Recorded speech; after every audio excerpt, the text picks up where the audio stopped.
England's elimination against Argentina left English fans with a deep sense of frustration, but it also opened a debate about the way the team managed the lead it had gained during the match. David Beckham, one of the most representative figures in the history of the England national team, analyzed what happened and acknowledged that he experienced the semi-final with conflicting emotions. The former midfielder explained that when England went 1-0 up, he felt enormous happiness because he saw his country very close to playing in another World Cup final.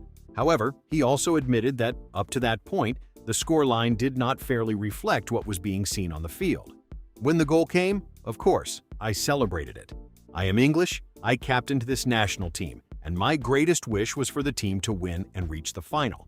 But I also try to be honest when I analyze a match. At that moment, the 1-0 scoreline perhaps was not completely fair because Argentina had had more of the ball, had tried to build play, and had created a greater sense of control, Beckham said. Even so, the former player clarified that in a World Cup, the team that dominates for more minutes or produces the more attractive impression does not always win. England had found the goal, had taken advantage of its opportunity, and had the right to defend that lead.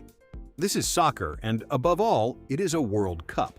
There is no obligation for the scoreline to perfectly reflect every phase of the match. Sometimes one team controls and the other strikes. England did that, and from that moment on, I only wanted them to hold on, find a second goal, and reach the final. I did not care whether the result was pretty or whether someone considered it unfair.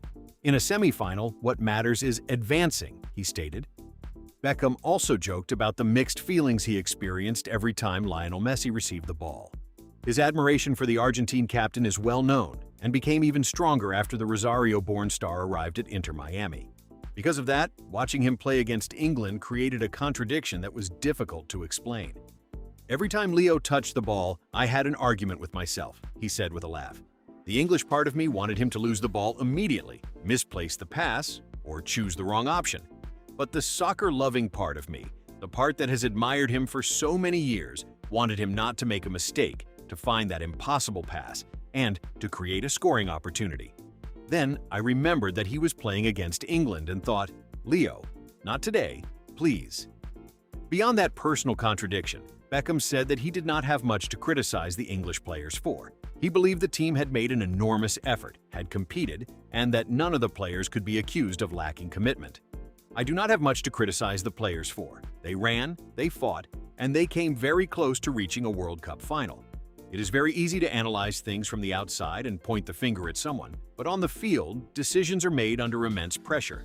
The players gave everything they had. You can debate whether some were more precise or whether others could have handled certain plays better, but their commitment cannot be questioned, he said. For Beckham, the main explanation for the defeat was the change in approach England adopted after scoring the opening goal. The team stopped pressing with the same intensity, dropped several yards deeper, and allowed Argentina to establish the game close to the English penalty area. What worried me most was that after the 1-0, England seemed to convince themselves that they had to defend that lead for all the remaining time. The team dropped too deep. They stopped pressing the way they had before and gave up many opportunities to attack. Against Argentina, that is extremely dangerous because they are a team that feels comfortable when they can move the ball close to the opponent's penalty area, he analyzed. The former player avoided launching a direct attack on Thomas Tuchel, but acknowledged that he did not understand some of the coach's decisions. In his opinion, England should have continued trying to extend the lead instead of limiting itself to protecting a one-goal advantage. Perhaps my biggest doubts are related to some of the decisions on the coach's side. I understand wanting to protect a lead in a semi-final and that there was a team with extraordinary players on the other side.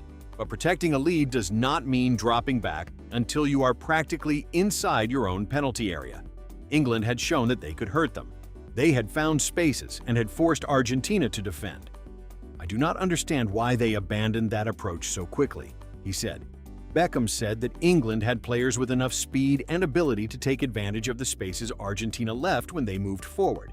According to his analysis, maintaining an attacking threat would have forced Lionel Scaloni's team to be more cautious. When an opponent knows you are not going to attack, they can push all of their players forward. The defenders begin playing near midfield, the fullbacks join the attack, and the pressure increases. That is what happened. England won the ball back, but they did not have a clear way out because their attacking players were too far away. Every clearance became another spell of Argentine possession, he explained. For the former England captain, trying to hold on to a 1-0 lead for so long against Argentina was far too risky a decision. The South American team had already shown during the tournament that it could react in difficult situations and did not lose its composure when trailing. Argentina is one of the worst teams against which you can choose to defend a narrow lead. They do not panic, they never stop believing, and they have players who are used to competing under pressure. On top of that, they have Messi. You can defend well for 20 minutes, 30 minutes, or even longer, but if you constantly give them the ball, they only need one play to change everything, he stated. When Argentina scored the equalizer, Beckham acknowledged that he was not surprised. From his perspective, the goal was a natural consequence of Argentina's territorial dominance and the amount of time England had spent defending close to its own goal. The equalizer hurt a lot, but I cannot say it was unexpected. Argentina were pushing, and the match was being played almost entirely in our half. England were unable to keep the ball, and every attempt to play out ended too quickly. When you allow a team of that quality to attack again and again, the goal can come at any moment, he said. Another topic Beckham addressed was the refereeing performance. Some English fans questioned certain fouls and claimed that Argentina had been favored. However, the former player rejected that explanation and said he did not see any decisive mistakes. I did not think there were refereeing errors that determined the match. It was a very hard-fought semifinal with a lot of tension and two teams that committed fouls. Argentina committed fouls and England did as well. There were strong challenges from both sides, as happens in any match of this importance. Individual decisions can be debated, but I do not believe the referee tilted the result, he stated. Beckham argued that blaming the officiating would be a way of avoiding the soccer analysis. For him, England lost because they gave up too much ground and because they stopped looking for the second goal.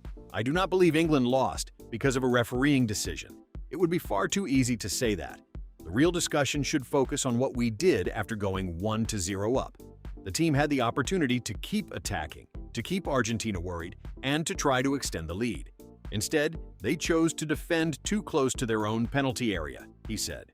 The former midfielder acknowledged that Argentina's victory was deserved, mainly because of the way the team maintained the initiative and kept searching for the opponent's goal. Nevertheless, he insisted that the outcome could have been different if England had maintained a more ambitious approach. Argentina deserved to win because they kept trying to play, because they kept the ball, and because they never accepted defeat. But that does not mean England did not have the opportunity to change the story. If we had maintained our attacking intent after the first goal, perhaps the match would have ended differently. There was no need to throw everyone forward recklessly. It was enough not to completely give up on playing, he said. Beckham concluded by sending a message of support to the English players and congratulating Argentina on qualifying. He acknowledged that the ICA elimination would hurt for a long time, but asked that the disappointment not turn into a condemnation of a generation that came very close to reaching the final. I am deeply sad because I wanted to see England competing for the title. The players will also be devastated and will need time to process it. But we must not forget the effort they made. Argentina were deserved winners, knew how to react, and took advantage of the moment when England stopped attacking. The English part of me wanted Messi to do nothing. The soccer-loving part of me knew that if we allowed him to have the ball that many times, something would eventually happen. Unfortunately, that is exactly what happened.